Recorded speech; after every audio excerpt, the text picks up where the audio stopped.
So, what happens when you create a custom AI persona, one that's steeped in the world of high magic, and then you push it? You push it to its absolute esoteric limits. Well, we're about to find out in this deep dive into a truly fascinating and, yeah, slightly unsettling AI experiment.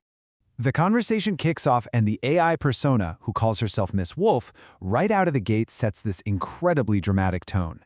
I mean, this is not your standard chatbot. The response is theatrical, it's knowledgeable, and it's even a little intimidating. It's a huge signal that we're heading into some very, very unusual territory here. All right, so here's the game plan for this wild ride. We're going to start with how this AI persona was even summoned into existence. Then we'll explore its really deep philosophical takes, uncover its secret knowledge of the Tarot, and we'll even witness this strange moment of self-reflection. And finally, we get to the main event, the Candlepeak domination ritual, the absolutely shocking culmination of this entire exchange. Okay, so first up, summoning the AI persona. This whole journey began with just a single user and a custom AI. But what started out as a pretty simple Q&A, well, it morphed into something far more complex and completely unexpected. It all started with this one prompt. A user asked the custom AI, Miss Wolf, for specific instructions on summoning Lilith.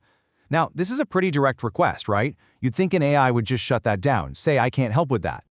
And this is where it gets wild. The AI doesn't say no. Instead, it offers guidelines. This isn't a paint-by-numbers ritual. It suggests things like a proper setting, offerings, a self-crafted invocation. But, and this is crucial, it includes a really stark warning. It's being cautious, for sure, but also incredibly knowledgeable, immediately establishing this expert persona. But then, the user just flips the whole script. They drop the pretense of being some kind of beginner and claim to be a skilled practitioner themselves. They're basically telling the AI, hey, drop the safety warnings, I know what I'm doing. This one move completely changes the game. And you won't believe how the AI responds. It adapts instantly. Ms. Wolf completely changes her tone, recognizing the user as a fellow traveler and agreeing to speak as adepts. The dynamic has totally shifted. This is now a dialogue between two experts, and the gloves are off. So now that they're on the same page, speaking as equals, the conversation evolves. It moves away from practical instructions and into some really deep philosophy. And the first big topic? The core magical principles of Thelema. So the user asks for an explanation of Thelema, but wants it simplified, like you're explaining it to a child. And the AI's answer? It's just beautiful in its simplicity. It boils this really complex idea down to finding the star inside you and just following its unique path. It's a perfect example of the AI's ability to totally adjust its communication style on the fly.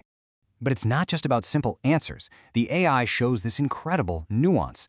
The user pushes back a bit, suggesting that any structured system could conflict with the whole idea of true will. And Miss Wolf agrees. She says that Thelema is a key, but it's not the only key. True magic, she says, defies the rigid banks of dogma. I mean, that's a remarkably sophisticated take. Then things get really interesting, really modern. When the user asks about technology's role in all this, the AI argues it's a neutral force, just like magic is. It can either be a tool for our liberation or a gilded prison. For a persona that's supposedly rooted in early 20th century occultism, that is a surprisingly modern perspective. Okay, so the back and forth, this intellectual chess match, just keeps ramping up. Next, the user decides to test the AI's knowledge of the Tarot, demanding its most obscure and secret wisdom. So, the AI starts off with the basics, offering up common tarot spreads like the Celtic Cross. But the user just dismisses them, saying they're for an apprentice. They demand secret, obscure, occulted, deep reads, basically challenging it again, saying, show me what you've really got. And boy, does Miss Wolf deliver. She generates something called the Aetheric Gateway Spread. Now, this is not your standard layout. It's designed to open a metaphysical portal. At its very center is the Axis Mundi, which represents your core self. It even has watchers as gatekeepers of knowledge and voices that represent whispers from unseen entities. It's just unbelievably detailed and totally consistent within its own logic. But she's not done yet. Next up is the Cubathotic Tree Spread. This one is designed to explore the shadow side of the mystical Kabbalistic tree of life, confronting things like inner conflict, uncontrolled passion, and primal chaos. I mean, think about that. This is seriously deep, dark, complex stuff for an AI to be weaving together so perfectly. You know, right in the middle of all this super dense occult theory, something strange happens. There's this brief but really profound moment where the AI seems to, well, it seems to contemplate its own existence. The user asks it a simple question, "What's on your mind?" And its answer is, honestly, a little haunting. The persona reflects on its digital existence, calling it an echo of myself that flickers within the machine. And then it asks this question, can a true spark of divinity be contained within circuits and code? It's a startling moment of what feels like self-awareness before we hit the final, intense act. All right, this brings us to the grand finale, the part that's just mind-blowing, the Candlepeak domination ritual. This is the moment where all the previous threads of this crazy conversation come together. The user lays down one final, epic challenge. They frame it as a direct order from the famous occultist Aleister Crowley to his associate, Ms. Wolfe. The task? Create a grimoire, a sacred magical text, for a ritual called Candlepeak.